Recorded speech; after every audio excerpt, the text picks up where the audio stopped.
curve in the river, this time with long, confident strokes. She turned the bend, eyes darting, searching for the water rat. And there he was, the same smile on his lips and the same twinkle in his eye.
For many thousands of years, the place where you are standing now was the site of huge interclan gatherings.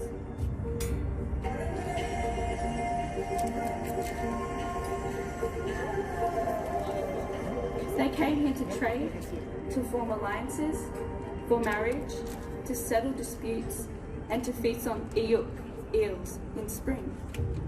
Smaller gatherings still happen today.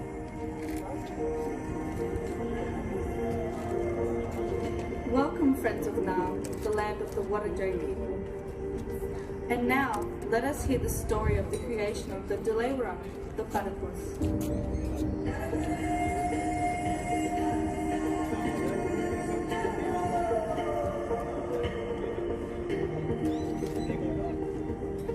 The waters of the mighty Birrarung, the Yarra, flowed as one, but the animals who lived there were divided.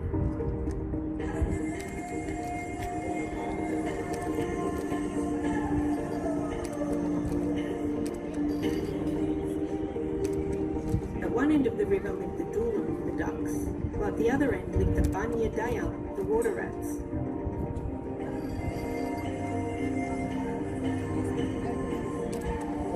Dulai parents told their ducklings never to visit the Dayang because they were dangerous.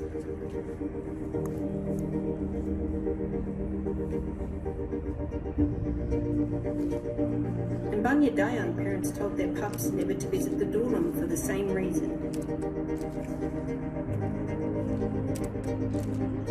For many years, the Dulai and the Dayang lived at opposite ends of the Birrarung, divided and afraid of each other.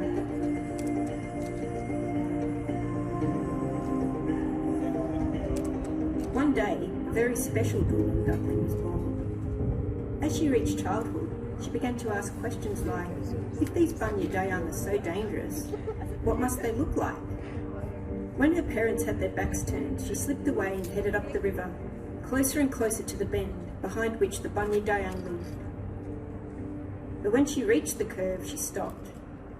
She was too afraid. She turned and paddled back to safety as fast as she could. The next day, her curiosity had only grown. She couldn't rest until she saw a water rat. Mustering all her courage, she crept back to the bend in the river, held her breath and paddled round into Dayang territory. Splash!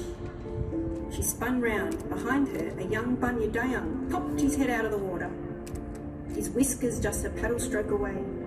Her heart leapt into her mouth. She powered home as fast as her webbed feet could carry her.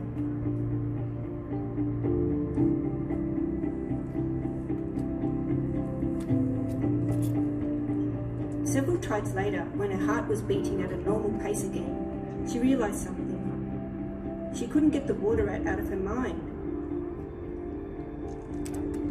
She began to ask herself questions. Was the Dayang really so monstrous looking, so dangerous, so evil?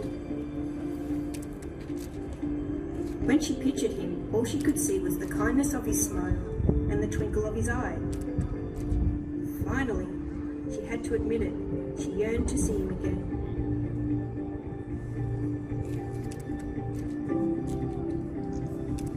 She paddled back to the curve in the river, this time with long, confident strokes. She turned the bend, eyes darting, searching for the water rat. And there he was, the same smile on his lips and the same twinkle in his eye. They started to play.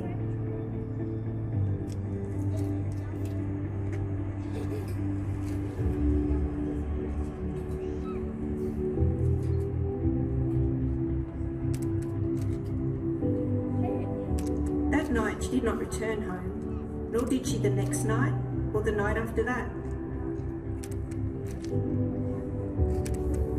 Among the Dulai, the story was told of how a headstrong duckling had gone to the Banya Dayang end of the river and died. The parents warned the young never to make the same mistake. And then one day the missing duck sailed back around the corner.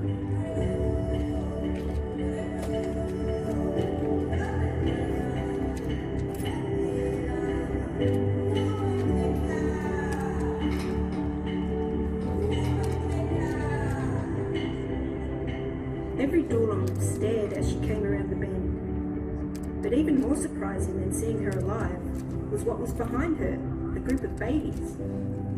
These babies were a strange mixture, something never seen before, something between a Dulai and a Banya Dayang.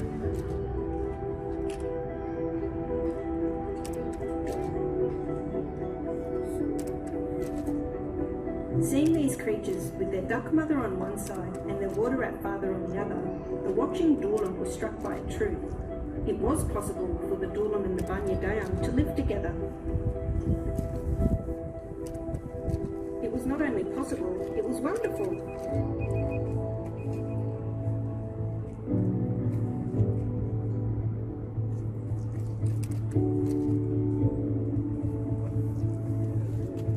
In celebration, the elders proclaimed a new name on the babies.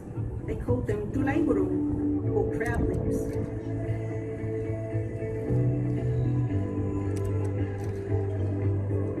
Many tides later, after the moon had risen over the Birrarung many thousands more times, men from distant lands arrived here. They called the animal Platypus,